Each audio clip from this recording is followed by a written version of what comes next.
Hello बच्चों, कैसे हैं? सब बढ़िया। आई होप सब मज़े से होंगे।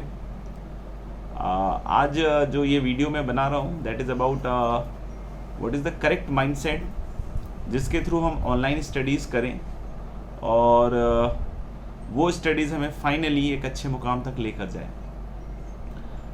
एक्चुअली अभी जो पीरियड चल रहा है जिसको हम कोविड पीरियड कह रहे हैं, इसमें बहुत सारी तरह की दिक्कतें हैं। बहुत सारे बच्चों का सपना था कि ऑफलाइन पढ़ेंगे, बहुत सारे बच्चों का अलग अलग पॉइंट ऑफ व्यू थे पहले, ठीक है ना, और अचानक से उन सारी चीज़ों को चेंज करना पड़ रहा है। तो कहीं ना कहीं एक अजीब सी स्थिति मन के अंदर बन रही है और कहीं ना कहीं एक कन्फ्यूज़न भी बहुत सारा हो रहा है। एक वो कॉन्फिडेंस जो हम पहले सोचते थे कि यार मेरे को तो ऑफलाइन में चले जाएं तो हमारी रैंक आ जाएगी, अभी ऑनलाइन से क्या उस तरह की रैंक आ सकती है। तो कहीं ना कहीं अभी जो दिमाग है हमारा बहुत तरफ डिस्ट्रैक्टेड है। तो इसीलिए मैंने ये वीडियो बनाने की सोची कि आप लोग का जो एक कहते हैं ना कि माइंड का डायरेक्शन है उसको मैं दे पाऊँ, ठीक है। ऑफ कोर्स अगर हमको कहीं भी सक्सेसफुल रिजल्ट लेना होता है तो हमारे को गाइडेंस या डायरेक्शन जो है वो बहुत सही होना चाहिए। तो उसमें सबसे पहले इंपॉर्टेंट जो चीज़ आती है that is about the mindset, कि हमारा माइंडसेट कैसा हो कि हम उस मुकाम तक बहुत आसानी से पहुंच सके। तो आज इस वीडियो में मैं ये सारी बातें करने वाला हूँ आपसे कि हमारा करेक्ट माइंडसेट क्या हो। तो इसलिए मैं चाहूँगा कि इसको थोड़ा सा इत्मीनान से देखें और आराम से देखें। पेन पेपर अगर लेके बैठना है तो पेन पेपर लेकर बैठ सकते हैं, ठीक है ना, और लास्ट तक देखें, ठीक है। तो माइंडसेट में जो सबसे पहली चीज़ आती है कि अभी हमारे दिमाग में जो एक बात बार बार आ रही है, क्या हम ऑनलाइन से वो रैंक लेकर आ सकते हैं जो हम सोचते थे कि हम लेकर आएंगे। तो जवाब हमेशा आप ध्यान रखिएगा कि परिस्थितियों में निर्भर करता है, ऑब्वियस सी बात है, लेकिन उस परिस्थितियों में हमारा पुरुषार्थ कैसा है उस पर बहुत ज़्यादा डिपेंड करता है। हम किस तरीके से उन परिस्थितियों का सामना करते हैं, ये सबसे ज़्यादा इम्पॉर्टेंट चीज़ है और उसके लिए करेक्ट माइंडसेट का होना बहुत ज़्यादा ज़रूरी है। करेक्ट माइंडसेट का होना बहुत ज़्यादा ज़रूरी है, ठीक है। तो परिस्थितियाँ कैसे भी हों, हम में वो साहस है कि हम उन सब चीज़ों को चेंज करके हम रिजल्ट तक पहुंच सकते हैं। ऐसा ना हो कि इस कंफ्यूजन में ये पूरा साल आपका निकल जाए और फिर आप अगले साल परेशान हो कि सर हमारा एक साल तो इसी तरीके से निकल गया, सोचते हुए रह गए और चीज़ें ठीक तरीके से नहीं हुई। अभी भी बहुत सारे बच्चे बहुत लेट ज्वाइन कर रहे हैं चीज़ों को ऑनलाइन में भी, ठीक है। तो हमको तो ये मान के चलना है कि हमें इसी से रिजल्ट लेकर आना है, तभी जाकर अगर हम उस इन्वॉल्वमेंट को पैदा कर पाएंगे, उस इंटेंसिटी को पैदा कर पाएंगे, तो हम उस राइट डायरेक्शन में अप्रोच कर सकते हैं जो हमें एक्चुअली आज की डेट में चाहिए। आपने सुना भी होगा, necessity is the mother of all the inventions, right. तो आज हम एक ऐसे मुकाम पे आ गए हैं जहाँ पे हमारी नेसेसिटी है कि हमें ऑनलाइन ही पढ़ना पड़ेगा। तो अगर आज की डेट में इस तरह की परिस्थितियाँ हैं तो बहुत ऑब्वियस है कि हमें उस तरीके से सोचना चाहिए, उस तरीके से अब आगे बढ़ना चाहिए, ठीक है। अब हमारे सारे क्वेश्चंस जो हैं दिमाग में जो चल रहे हैं उसे फुल स्टॉप करके वो जो डिस्ट्रैक्शन है उसको हटाना चाहिए। सबसे पहली चीज़ की ज़रूरत क्या है कि हम जब भी एक ऑफलाइन कोचिंग क्लास का सपना देखते हैं तो हमें सबसे पहला विजुअलाइजेशन क्या होता है, एक क्लासरूम का। उस क्लासरूम में एक टीचर का, उसमें साथ में बैठे बहुत सारे दोस्तों का, ठीक है। तो आप ऐसा इसको फील कीजिए कि हम सिंस एक मोड में पहले पढ़ते थे, ठीक है, अब वो मोड चेंज हो गया। The mode has change only, nothing else has change. वो जो क्लासरूम था जिसके बारे में हम सोच रहे हैं, ठीक है, वो अब आपका खुद का रूम हो चुका है। तो आप देखते होंगे कि आप किसी भी क्लासरूम में जब बैठते हैं तो क्लासरूम का जो वातावरण है वो इतना ज़्यादा अच्छा होता है कि आदमी का मन करे उसमें पढ़ना। यानी कि हमारे को हमारे रूम का जो एटमॉस्फेयर है, हमारे को अपने रूम का जो एनवायरनमेंट है वो उसी हिसाब से उसी तरीके से क्रिएट करना पड़ेगा। मतलब बहुत साफ़ सुथरी जगह हो, बहुत कूल प्लेस हो, आप जहाँ बैठ के पढ़ाई कर रहे हैं वहाँ पे जो टेबल पड़ा है, ठीक है, उस पर और कोई भी ऐसी डिस्ट्रैक्शन की चीज़ें ना हो। सबसे ज़्यादा इम्पॉर्टेंट है कि आप अगर लैपटॉप पे पढ़ रहे हैं बहुत अच्छी बात है, तो आपके साथ फ़ोन नहीं होना चाहिए। क्योंकि जनरली क्या होता है कि हम जब ऑनलाइन में पढ़ रहे होते हैं तो हमें देखने वाला कोई नहीं होता है। जबकि क्लासरूम में अगर हम देखें तो टीचर जो है वो हमें हमेशा ऑब्जर्व कर रहा होता है। तो अगर टीचर हमें हमेशा ऑब्जर्व कर रहा होता है तो बहुत ऑब्वियस है कि हमारा ध्यान बहुत कम भटकेगा। लेकिन यहाँ पे क्या हो रहा है कि हमारा टीचर तो ऑनलाइन है, तो उसमें सबसे बड़ी बाधा क्या आती है कि वो आप पे नज़र तो नहीं रख सकता, लेकिन हाँ, ये काम अगर हमें रैंक लाना है, अगर हमारे मन में हमने जिद कर ली, हमने ठान लिया है कि हमें रैंक लाना है, तो बहुत ऑब्वियस है कि ये काम हमें अब खुद करना पड़ेगा। ऐसा तो नहीं है कि जब आप लाइव क्लासेस अटेंड कर रहे हो, मैं ध्यान से सुनना, मैं बार बार लाइव क्लासेस का जिक्र कर रहा हूँ। आप लाइव क्लासेस देख रहे हो और देखते देखते देखते किसी का फ़ोन आया और या किसी का मैसेज आया, आप उसको उठा के बात करने लगे कि ठीक है ये तो पॉज हो जाएगा, रिकॉर्ड हो जाएगा, बाद में देख लेंगे। तो जब भी इस एटीट्यूड से हम काम कर रहे होंगे तो परेशानियां बढ़ेंगी, क्योंकि जब भी हमने ये किसी भी काम को फ्यूचर में डाल दिया कि भाई हम ये जो चीज़ है ये फ्यूचर में करने वाले हैं, तो डेफिनेट सी बात है कि उस फ्यूचर में जाने के बाद आप बहुत सारी चीज़ों को पेंडिंग करने वाले हैं। मतलब वो एटीट्यूड ही ऐसा बिल्डअप हो जाता है कि आप हर चीज़ को फ्यूचर में डालने में इंटरेस्टेड होते हो कि ये तब कर लेंगे, ये तब कर लेंगे, अभी तो हमारे पास बहुत सारा टाइम पड़ा है, हम तब कर लेंगे। लेकिन ये बहुत सारा टाइम जो हम सोचते रहते हैं ना, वो ऐसे चुटकियों में ख़त्म होता जाता है, ख़त्म होता जाता है, ख़त्म जो होता है। और जब हम जगते हैं तो फिर लगता है कि सर अब 1 साल निकल गया है, अब हम बचे हुए साल में क्या प्रिपरेशन करें तो आईटी निकल जाएगा। तो हम वो टाइम वेस्ट क्यों करें? मेरा आपसे एक सवाल है, हम वो टाइम वेस्ट क्यों करें? और अगर आपने पहले वेस्ट भी कर दिया है तो अब मत वेस्ट करो, अब मत वेस्ट करो। अब कम से कम ये कोशिश करो कि पूरी ऑनेस्टी से हम उस टाइम को निकालें। यानी कि जो हमारा सेटअप होना चाहिए, हमारा जो वर्क प्लेस होना चाहिए, हमारा जो पढ़ने की जगह होनी चाहिए, that should be a dedicated place. ये नहीं कि आज हम यहाँ पढ़ रहे हैं, कल हम वहाँ पढ़ रहे हैं, परसों हम वहाँ पढ़ रहे हैं और इस तरीके से चक्कर लगा लगा के पढ़ रहे हैं, ठीक है ना। That should be a dedicated work space. कोशिश करें लैपटॉप के सहारे पढ़ें, मोबाइल पे भी पढ़ रहे हैं तो कोशिश कीजिए कि उस समय जो भी मैसेजेस वगैरह आ रहे हैं उसको कभी रिस्पॉन्ड नहीं करें। और लैपटॉप पे पढ़ रहे हैं तो डेफिनेटली आपको मोबाइल रखने की ज़रूरत नहीं है, आप उस मोबाइल को किनारे कर दीजिए, अपने मम्मी पापा को दे दीजिए, ठीक है, वहाँ पे ज़रूरत ही नहीं है। ऑब्वियस सी बात है कि हम लोग को कोशिश ये भी करनी चाहिए कि अगर ईयरफोन्स हैं, हेडसेट है तो ज़्यादा बेटर है, ठीक है, ताकि हमें बाकी दुनिया जहान की नॉइज़ नहीं आए और हमारा पूरा फोकस जो है वो टीचर के ऊपर हो। क्यों? क्योंकि क्लासरूम में सबसे इम्पॉर्टेंट चीज़ जो हमें मिलती है वो ये इन्वायरमेंट ही मिलता है। वो ये इन्वायरमेंट मिलता है कि हम जब क्लास में बैठे होते हैं तो हमारी सारा का सारा कंसंट्रेशन जो है वो टीचर के ऊपर होता है, और ये चीज़ हमें अब खुद से क्रिएट करनी है। और कोई दिक्कत नहीं है, जितना आप इन्वॉल्व होकर काम करोगे ये सारी चीज़ें अपने आप होती जाएंगी, आपको कभी कोई दिक्कत महसूस ही नहीं होगी, और धीरे धीरे यू विल सी कि आप बिल्कुल उसी तरफ आगे बढ़ रहे हैं जो आपका रास्ता था, ठीक है।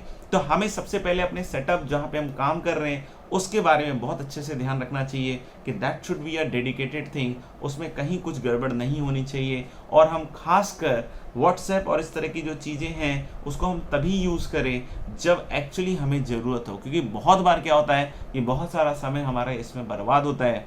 तो आज की डेट में अगर हम देखें तो डिस्ट्रैक्शन कैसे हो सकता है, क्या तरीके हैं डिस्ट्रैक्शन होने के।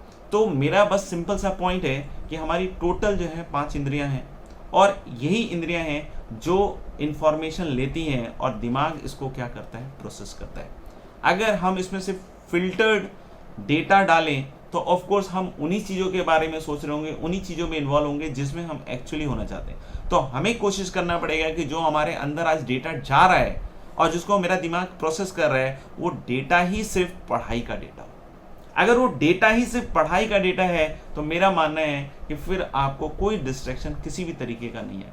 बहुत सारे बच्चों को ऐसा महसूस होता है कि यार सर स्टार्टिंग में बहुत दिक्कत आ रही है, बहुत प्रॉब्लम से फेस करना पड़ रहा है। तो मान के चलिए बेटा कि आप कोई भी काम की शुरुआत करेंगे, किसी भी काम की शुरुआत करेंगे, XYZ जो आपके जीवन का आपने जो सोचा हुआ काम है उसका भी शुरुआत करेंगे, तो स्टार्टिंग जो है हमेशा ऐसी ही होती है। लेकिन आप अगर स्टार्टिंग में थोड़ा पेशेंस रख के काम करते जाएं तो चीज़ें अपने आप ग्रेजुअली चेंज होती हैं और आप बहुत सही डायरेक्शन में आगे बढ़ते जाते हो। आज आप देखो ऑनलाइन क्लासेस से एक फ़ायदा हमें ज़रूर हुआ है कि पहले, अब हो सकता हो कुछ बच्चों के लिए होगी सर हमें तो पहले घूमने फिरने में मज़ा आता था तो चलो अच्छा लगता था, लेकिन मैं उन बच्चों की भी बात कर रहा हूँ जो एक्चुअली पढ़ने में काफ़ी इंटरेस्टेड है। तो उनके लिए सबसे इम्पॉर्टेंट चीज़ हो गई कि आज की डेट में जो हमारे पास ऑनलाइन स्टडीज़ का माध्यम मिला है इसमें हमारे पास लेस जो कहते हैं ना, एक जो टाइम जो है उसमें काफ़ी बचत होगी। इधर जाना उधर जाना, कभी अपने इंस्टीट्यूट में जाना या कुछ भी इससे चीज़ें हैं, तो उसमें हमारा काफ़ी सारा समय बच गया है। ऑब्वियस सी बात है कि अलग अलग मोड के अलग अलग मेरिट्स डिमेरिट्स होते हैं। ये ऑनलाइन का मेरिट है।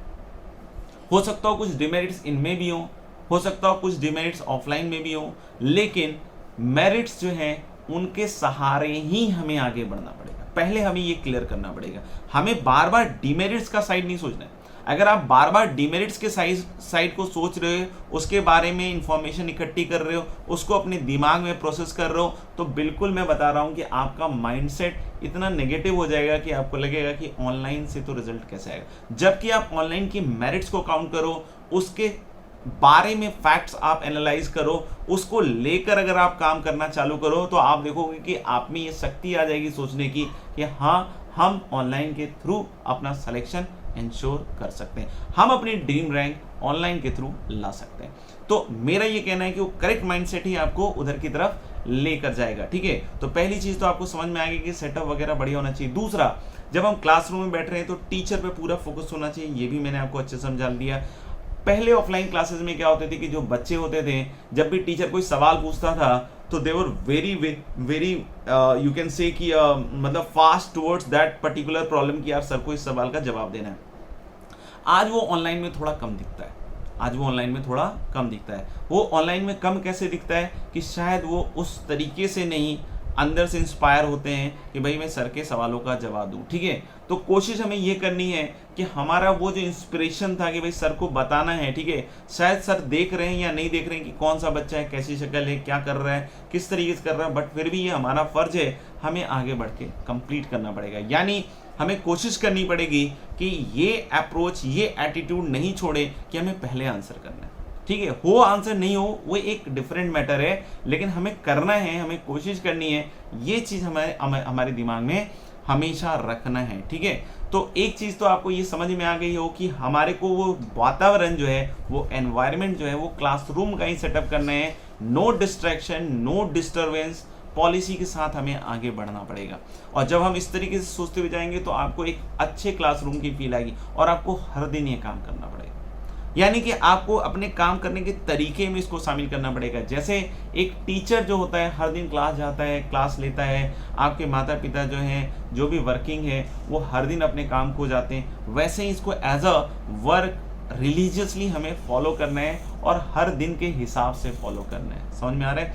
इस तरीके से अगर हम करते हैं तो हमारा जो एटमॉस्फेयर है घर का, वो एक क्लासरूम की तरह ही बन जाएगा। दूसरी बात हम लोग को इसमें ये समझनी चाहिए कि जो हमारे को होमवर्क दिया जा रहा है और जब भी उसका डिस्कशन डेट हो, हमें उस डिस्कशन डेट पे बिल्कुल अच्छी तरीके से होमवर्क कंप्लीट करके बैठना चाहिए। क्यों? क्योंकि अगर आप बार बार ये सोच रहे हो कि ठीक है मैं बाद में रिकॉर्डिंग देख लूंगा, तो मेरा मानना सिंपल सा ये है कि आप हर काम को पेंडिंग करते जाएंगे, बैकलॉग होता जाएगा और आप परेशान होते जाएंगे। ठीक है ना? वो परेशानियां क्या है, आपके अंदर की एनर्जी खींचेंगी। फिर मतलब आपने कुछ ऐसे सोर्सेज डाल दिए जो आपकी एनर्जी को हर बार क्या करेगी, खत्म करने की कोशिश करेगी। तो मेरा मानना है कि आप लाइव क्लासेस पे बिल्कुल बिलीव करें, हमेशा जो भी करें वो लाइव ही करें डेफिनेटली। क्योंकि रिकॉर्डिंग में जब भी आप सोचोगे कि मैं तब कर लूंगा, फिर कोई आलस आ गया, कोई आ गया, कोई इस तरह उस तरह का काम पड़ गया, तो आप उसको देखोगे कि वो बैकलॉग में चलता जाएगा। तो मेरा बिल्कुल आपसे ये कहना है कि आप ये कमिट कर लो, आज ये बिल्कुल लिख लो कि मुझे हर एक क्लास लाइव ही करनी है। क्योंकि लाइव में बहुत सारे फायदे होते हैं, आप डायरेक्टली कोई भी चीज़ देख पाते हैं, इंटरेक्ट कर पाते हैं, बहुत सारी बातें हैं। ठीक है ना? तो हमें इन सब चीज़ों का बहुत अच्छे से ध्यान देना चाहिए। दूसरी, होमवर्क डिस्कशन का तो बहुत बढ़िया तरीके से काम कर ही रहे हो। ठीक है ना? जो मैंने बोला कि आपको कंप्लीट करना है, सॉल्यूशंस भी दिए जाते हैं, आप सॉल्यूशंस को अच्छे से देखो, आप उसमें इन्वॉल्व होके काम करो। आप ऐसे काम करो कि यार दिस इज माई बुक और मुझे खुद से अपनी किताब लिखनी है, तो हमें समझ में आएगा ये चीज़ कि हाँ भाई ये काम मेरे को कितने अच्छी तरीके से करना है। ठीक है ना? This should be your creation, right? तो मोर और लेस आपको ये समझना पड़ेगा कि the ownership also lies on us, यानी कि स्टूडेंट के ऊपर एक ओनरशिप है कि हमें वो रिजल्ट ला के देना है। तो मेरे ख्याल से एक ये बात आपको समझ में आ गई होगी। तो जब हम डिसिप्लिन और इस ऑनेस्टी के साथ आगे चलते जाएंगे तो चीज़ें ठीक होती जाएंगी, मेरा मानना है। आगे चल के टेस्ट जो होते हैं उसको भी टाइमली दिया करें। ये नहीं कि सर ये टेस्ट तो इस डेट को था, मेरा तो बैकलॉग आ गया था तो मैंने तो 10 दिन के बाद दिया और 10 दिन के बाद मैं तो भूल ही गया कि सर टेस्ट होता है। तो टेस्ट देना है, टेस्ट के एनालिसिस करने हैं, उसमें इंप्रूवमेंट का स्कोप हमेशा देखते रहना है। किसी भी चीज़ को पकड़ के नहीं बैठना है, रुकना नहीं, आगे बढ़ते रहना है। क्यों? क्योंकि जो रुकेगा वो पीछे होगा। क्यों? क्योंकि बाकी लोग काम कर रहे हैं, वो आगे बढ़ेंगे आपसे, ठीक है ना। अगर आप रुक गए तो आपको भी आगे बढ़ना है, चीज़ों को अच्छी तरीके से रिवाइज भी करना है। तो बहुत सारी चीज़ें मैं टाइम टू टाइम भी टेलीग्राम चैनल और इस तरीके से मैं आपको बतलाता रहता हूँ। तो कोशिश करें उन सारी चीज़ों को फॉलो करते रहें, उन सारी चीज़ों को फॉलो करते रहें। और जब आप वो फॉलो करने लग जाइएगा तो आप देखिएगा सब चीज़ें स्मूथली निकल जाएंगी।